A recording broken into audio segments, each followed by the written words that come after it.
Bonsoir, donc première vidéo de l'année. J'espère que vous avez passé des bonnes fêtes et je vous souhaite une belle année, mes meilleurs vœux pour cette année 2025. Et ce soir, je voulais vous parler de l'importance de la validation à travers le reflet que nous renvoient les gens quand on souffre de stress traumatique complexe. Donc je vais développer parce que c'est pas un concept forcément facile, on n'a pas forcément l'habitude d'en parler. Je reprends mes petites notes. Et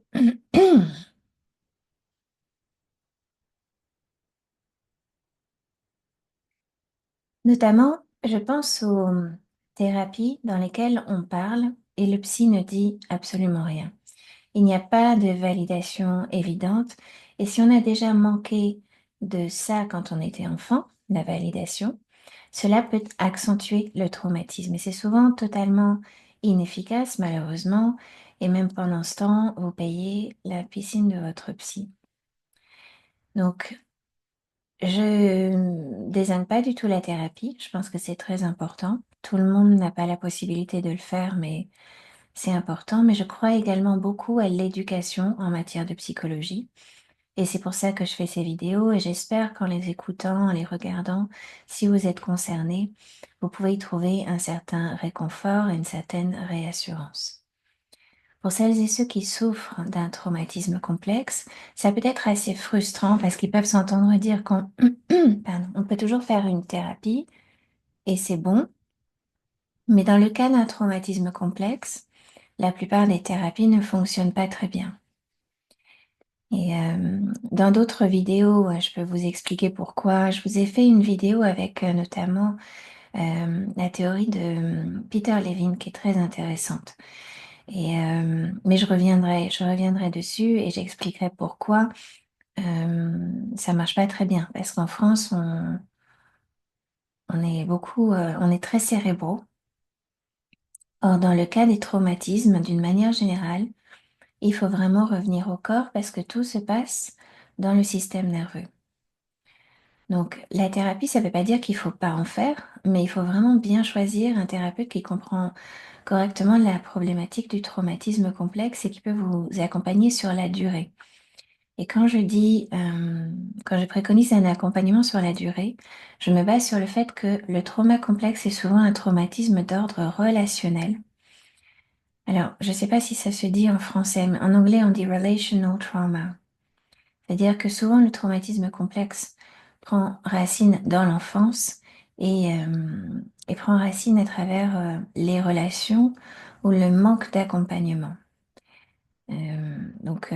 C'est l'accumulation de petits traumas, ou en tout cas petits événements qui sont vécus comme des traumatismes, ou ça peut être dû aussi à la négligence, mais ça, je développe ça dans d'autres vidéos.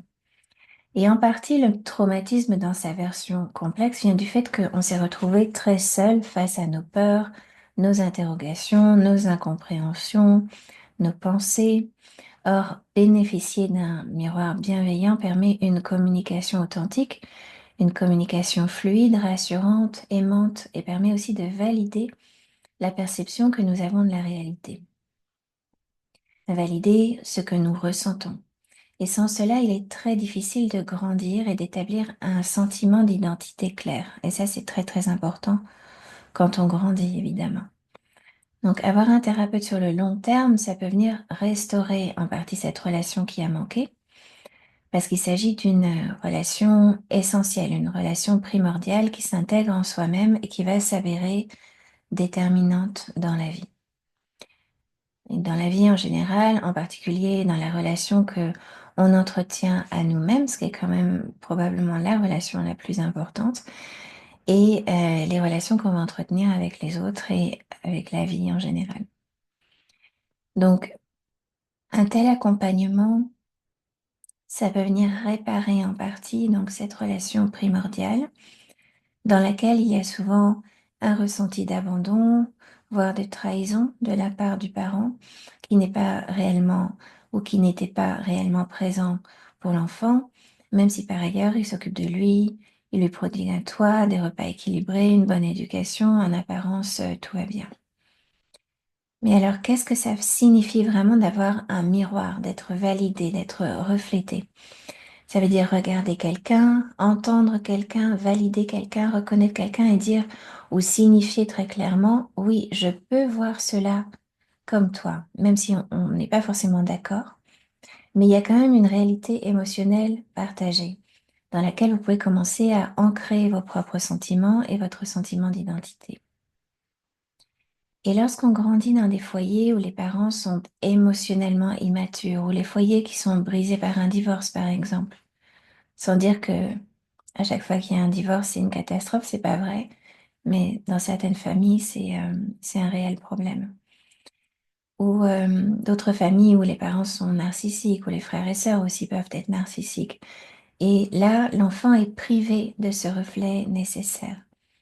Et si vous grandissez avec un parent égoïste ou non disponible en raison des circonstances ou parce qu'il est trop centré sur lui-même pour une raison ou pour une autre, vous grandissez sans ce reflet qui vient valider qui vous êtes et ce que vous ressentez et qui vient valider vos perceptions et vos réflexions.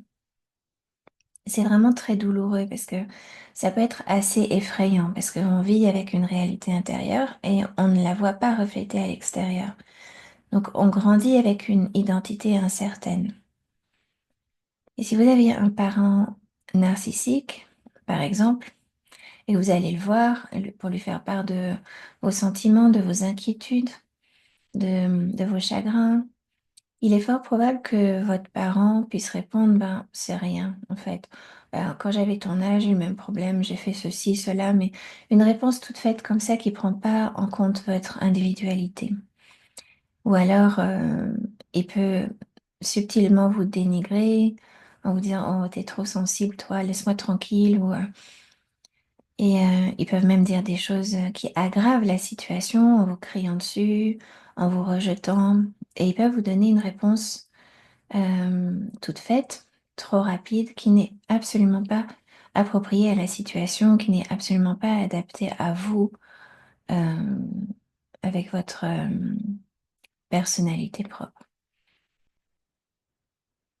Donc vous pourriez trouver un thérapeute qui est en mesure de vous offrir un miroir juste, mais si ce n'est pas le cas, euh, il faut surtout pas rester avec un thérapeute avec qui vous vous sentez pas accepté tel que vous êtes et avec qui vous ne vous sentez pas bien. Bon, la thérapie, d'une manière générale, c'est pas pour tout le monde, parce que des fois, bah déjà, la plupart du temps, c'est assez cher. Et vous n'aurez pas forcément accès à un thérapeute qui sera formé sur ce sujet en particulier. Et donc, dans ces cas-là, et si vraiment, bon, si vraiment vous vous sentez très très mal, il faut absolument voir quelqu'un, il faut voir un médecin, un psychiatre, un psychologue clinicien. Ça, c'est impératif. Mais sinon, faire un travail personnel en regardant des vidéos, en lisant des livres, en travaillant avec des supports de travail personnel, ça peut déjà énormément vous aider. Et là maintenant, le sujet sur le trauma complexe est en train de se développer. Moi, je vais continuer à faire des vidéos sur le sujet. Je vais probablement créer d'autres supports. Je n'ai que très peu de créneaux pour les entretiens particuliers, donc c'est pas ce que je vous propose, c'est pas ce que je vous vends, mais j'aimerais vraiment continuer à communiquer sur ce sujet-là.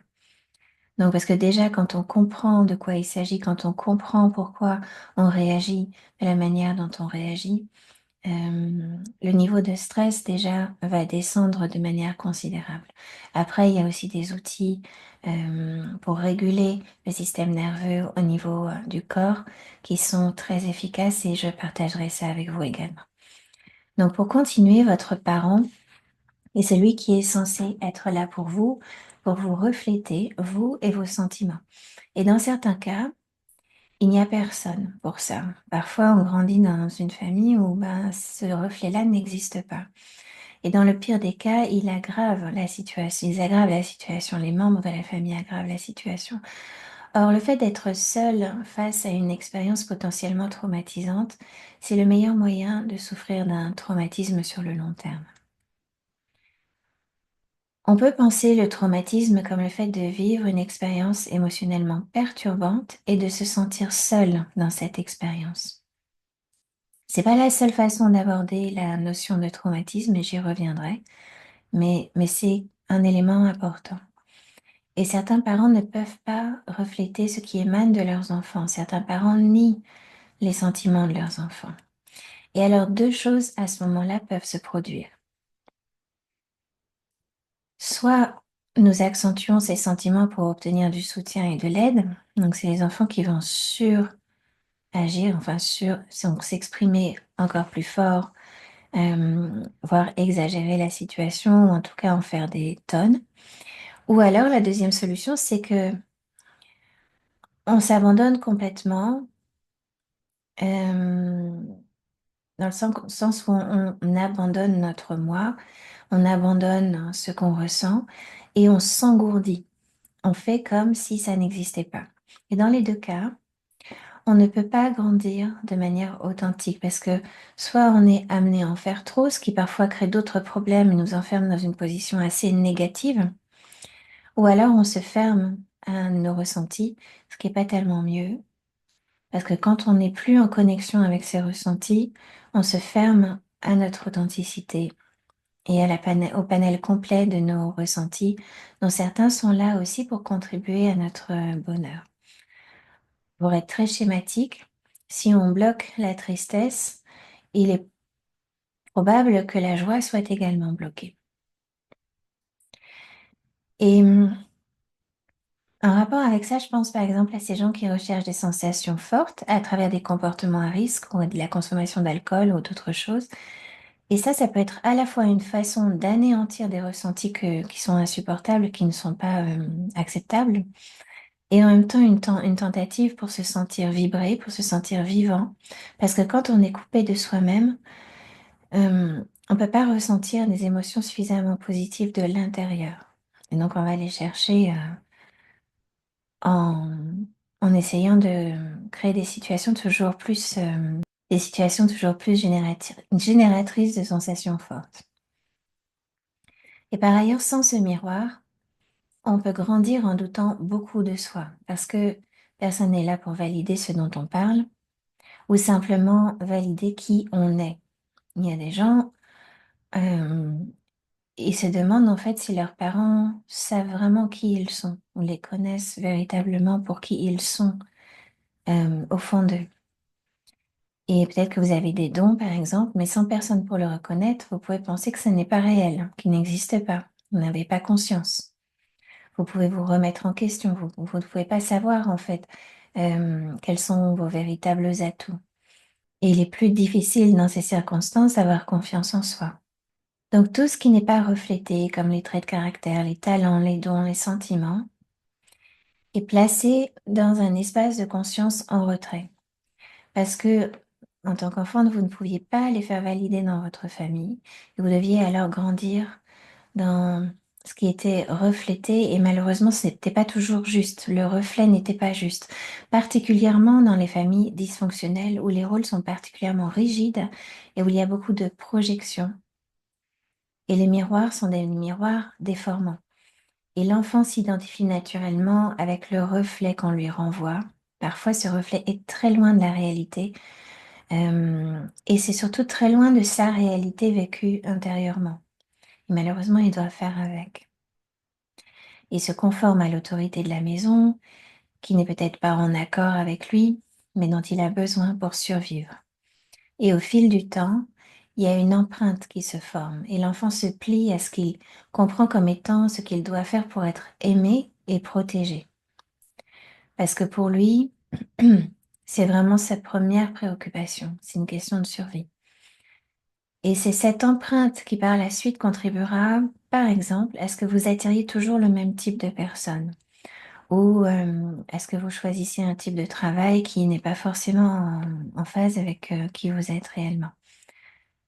Par exemple, si vous êtes toujours mis de côté et que vous faites passer les autres avant vous-même, donc que vous développez un tempérament plutôt codépendant, qu'on appelle codépendant, vous commencez alors à n'attirer que des personnalités narcissiques, ou en tout cas beaucoup de personnalités narcissiques. Et par ailleurs, beaucoup de personnes qui n'ont pas été correctement reflétées dans leur enfance, ont tendance à rechercher ce miroir extérieur gratifiant Et le plus souvent, elle s'appuie sur ce qui est valorisé dans la société. Un bon travail qui paye bien, qui permet d'aller en Thaïlande avec les enfants, une belle maison, une belle voiture, etc. Mais si ça ne reflète pas ce à quoi votre moi authentique aspire véritablement, ce sera jamais réellement satisfaisant. Après, ça ne veut pas dire qu'il ne faut pas avoir une belle maison ni une belle voiture. C'est juste que ce ne sera pas forcément en phase avec ce que vous avez, ce qui fait vraiment vous fait vibrer en tant que personne. Et moi, par exemple, par le passé, je travaillais dans la finance, j'ai évolué dans un milieu où les gens étaient assez privilégiés. Et moi, bon, j'étais pas particulièrement privilégiée, mais j'en profitais en périphérie. Donc moi-même, j'avais un salaire moyen, j'avais pas un très très bon salaire, mais je voyageais avec eux, je profitais vraiment du confort et des bons restaurants et j'avais pas l'impression que ces gens étaient nécessairement épanouis pour autant. Et par ailleurs, j'avais l'impression qu'ils étaient toujours dans cette pression, qu'ils subissaient toujours cette pression à devoir être en compétition au travail, mais aussi dans leur vie privée, de toujours donner une image parfaite. Par exemple, quand il parlait de l'achat d'un bel appartement dans les bons quartiers de Paris, leurs vacances aux Maldives, les repas dans des restaurants au chef étoilé. Moi, quand je déjeunais avec eux, que je dînais avec eux, si je m'ennuyais tellement, ils parlaient toujours de golf, de tennis, le cheval. Et heureusement que c'était bon parce que c'était vraiment très ennuyeux. Même, pourtant, c'était des gens qui étaient bien éduqués et qui avaient une certaine culture générale, mais je trouvais que intellectuellement, c'était pas du tout challengeant parce qu'il y avait beaucoup d'ego. Et, euh, et j'avais l'impression que ça les enfermait énormément. Alors, c'était pas le cas de tout le monde, mais c'était souvent le cas. Bref, c'est pas mon meilleur souvenir. Et moi-même, enfin, même si j'ai eu accès à ce confort, aujourd'hui, j'apprécie vraiment une vie très simple. J'aime énormément le quotidien, j'aime avoir le temps pour moi, être avec mes amis. J'aime cuisiner, prendre soin de ma maison. J'adore faire le repassage, par exemple. Personne n'aime ça, paraît-il, mais... Et, et j'aime vraiment les choses simples. Mais avant d'en arriver là, j'avais l'impression qu'il me fallait tellement plus. Et c'est souvent le cas pour les gens qui sont pas suffisamment connectés à qui ils sont vraiment. Et c'est souvent ce qui arrive quand on ne bénéficie pas d'un miroir suffisamment juste et bienveillant. Et fondamentalement, ne pas être reflété de manière juste et aimante, ça n'aide pas vraiment à être connecté à qui l'on est. Ça n'aide pas non plus à avoir une bonne estime de soi, ni une bonne confiance en soi. Et les conséquences potentielles peuvent être assez sérieuses. On ne s'oriente pas vers le bon métier, par exemple. On passe d'une relation à une autre et on reproduit toujours le même schéma complètement insatisfaisant. On ne parvient jamais à se sentir satisfait et on peut vraiment se sentir très vide, ce qui souvent mène à des addictions ou des comportements inadaptés. Parce qu'on agit à partir de son trauma. On n'agit pas à partir de son moi authentique. Moi authentique. Donc, je vais m'arrêter là pour aujourd'hui et je vous encourage, si ça vous parle, à continuer de regarder des vidéos, pas seulement les miennes, il y en a plein qui sont intéressantes, à lire sur le sujet. Et parce que quand on a accès à une information qui évoque quelque chose pour soi-même, c'est déjà thérapeutique. Et les prises de conscience peuvent suffire parfois à engendrer un changement. C'est d'autant plus le cas si vous prenez des décisions en alignement avec ces prises de conscience. Donc voilà, comme d'habitude, n'hésitez pas à cliquer sur le pouce bleu, à laisser un commentaire et à partager si vous connaissez quelqu'un que cette vidéo pourrait aider. Et en attendant de vous retrouver, je vous souhaite une belle semaine.